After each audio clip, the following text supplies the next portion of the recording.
talk about Gen Ys. I want to talk about all the generations. And frankly, I don't believe that we're any much more different than we're made out to be.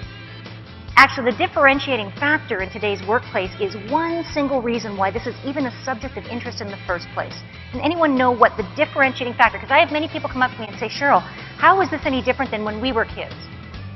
And aren't all these Gen Ys just going to grow up and end up being just like us anyway? No, because there's one thing we did not have in our lives that they've had since birth, which is technology. And here's what I love about Generation X and Y. They are the most creative, the most entrepreneurial generations we have seen in a long time, and they're going to kick our baby boomer butts. And I'll tell you why.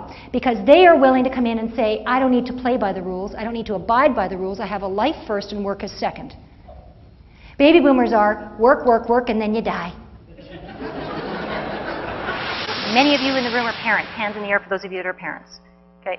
You want to know what all these little instant messaging acronyms are if you don't already. The first one, LOL, pretty straightforward. Anyone? Shout it out. Laugh out loud. You guys are good. The second one, mother over shoulder.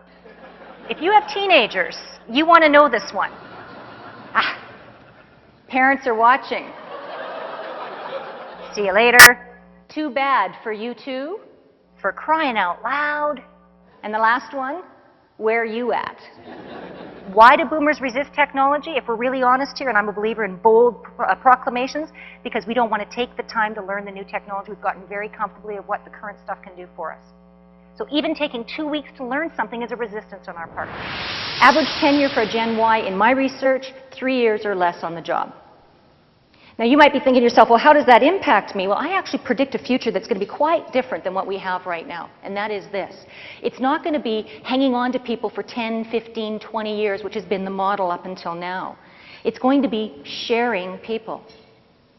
We're going to see organizations, like-minded industries that are going to pool their talent together. Because Gen Y is bored, they get bored quickly, they want energy, they want training, and they don't care. They say to you, I want you to train me. We might be thinking, well, why would I invest in the training? Why would I spend all that money? Because you're actually building the pool of talent that you'll then be able to share with other organizations. Can I tell you the title of my book, which many Generation Xers are buying? It's called The Control Freak Revolution. No disrespect. The title actually talks about positive control for positive gain.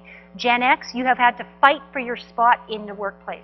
You've had to fight for recognition from the boomers, and you've had to deal with the Gen Ys below you, and you're not quite sure where you fit. And so many Gen Xers have used strong assertiveness to the point of not being able to engage the Gen Ys to the level that they would like to. So the creativity of Gen X and Y I am looking forward to. This is the most humanitarian generation. This is a generation who is willing to be creative in their solutions. And this is a generation who is not willing to settle for the status quo. And we are going to see massive change in the next 5 to 10 years in how we do business. And it's very exciting. Gen Y wants to casual the workplace. Boomers, we made it formal. When I say casual, they want to be your friend. They want their boss to be their friend. Gen Ys don't leave their jobs, they leave their leaders. Now that's a heavy-duty responsibility for all of us in this room, but I'll tell you why they leave their leaders. They want you to be likable, they want you to be fun, and they want you to create an experience for them. Now boomers, I know what you're thinking. Holy cow, this is one high-maintenance bunch. Actually, it's not high maintenance. Boomers, how many of you were raised to believe that if you were doing a good job, you would just know it? Gen Y is saying, love me, love me, love me, tell me, tell me, tell me, show me, show me, show me. However, from a generational standpoint, if I as a boomer insist that my values are the ones that need to be modeled in the workplace, I will limit the growth of my business. I will limit the ability for my team to perform at the highest levels possible. Does that make sense? So as a boomer, I have a limited perception of what you should be doing. I'm going to push back against your belief system, against the Gen X belief system, against the Gen Y belief system, against the traditional belief system. I will push back, and it'll stop me from growing and being dynamic and innovative. So boomers, you've got all this intellectual knowledge, and we need to get better at extrapolating what we know. And companies need to get better at helping the boomers to extrapolate what they know, and there needs to be reward and recognition for extrapolating what they know.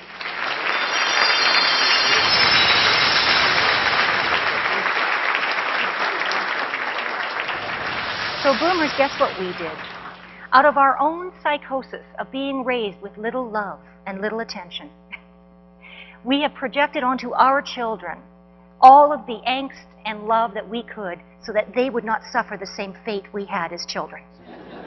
Now you laugh, we sort of go, oh, that's uncomfortable, but think about it, okay? Boomers, how many of you in this room would say to your Gen Y child, children are to be seen, not heard. I don't want you voicing your opinion. I don't want you having a choice about what you eat for dinner. And if I say something, you just shut up and do what I say. None of us in this room would raise our Gen Y child that way, but many of us in this room were raised that way. Okay, so how did we raise our children? Oh, my daughter Courtney, she's 20 in July. Courtney, you can be and do anything. Do not let anyone ever tell you otherwise. You are the best. You can work hard and get the recognition you deserve. If your school teacher gives you a grade that you don't agree with, go back and negotiate what you think you deserve.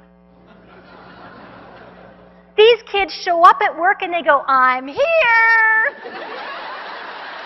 Love me, love me, love me. Because my parents love me, love me, love me. You say to a Gen Y, do this or you're fired, they look at you and go, whatever. Why are they saying that? Because guess what? I hate to tell you this. You may have heard this statistic already, but the last research I did 3 years ago was that the average Gen Y was leaving home at 26. Guess what? 2 weeks ago, it's gone up 32. I am sorry to tell you. So even if you have somebody off at college right now, guess what? They're coming back. Now, this is it's a social phenomena because you know what? I have to tell you something. As a parent, I don't want my daughter to leave yet. How many of you would agree with that? My kid's fun. My stepkids are fun. On Father's Day, you know what they brought over to the house? They brought over the Nintendo Wii. And we played bowling, and we did tennis, and we had a blast. Our kids are fun because we raised them to be fun. Boomers, how many of you in this room, you left home at 18, you're like, you couldn't wait to get out of there? Yeah. When I left, and my dad was a good guy, but do you know what his parting words were to me? Don't come back. I'm telling the truth. Don't come back. And you know what? I didn't. Now, I actually believe, and I don't know if any of you agree with me, that there's some merit to being told don't come back. Because what it does is it forced us, didn't it, to make our way. It forced us. When my boss said, do this or you're fired, I did it. Because I had to pay rent. I had food to get into my mouth. If you say to a kid today, do this or you're fired, they go, whatever. Mama's still making my bed. I'm still getting food. She makes chocolate chip cookies on Sunday. The point is, we keep thinking that these kids need to adapt to our way of doing it. And frankly, the influence they're having on us to change is far more far-reaching.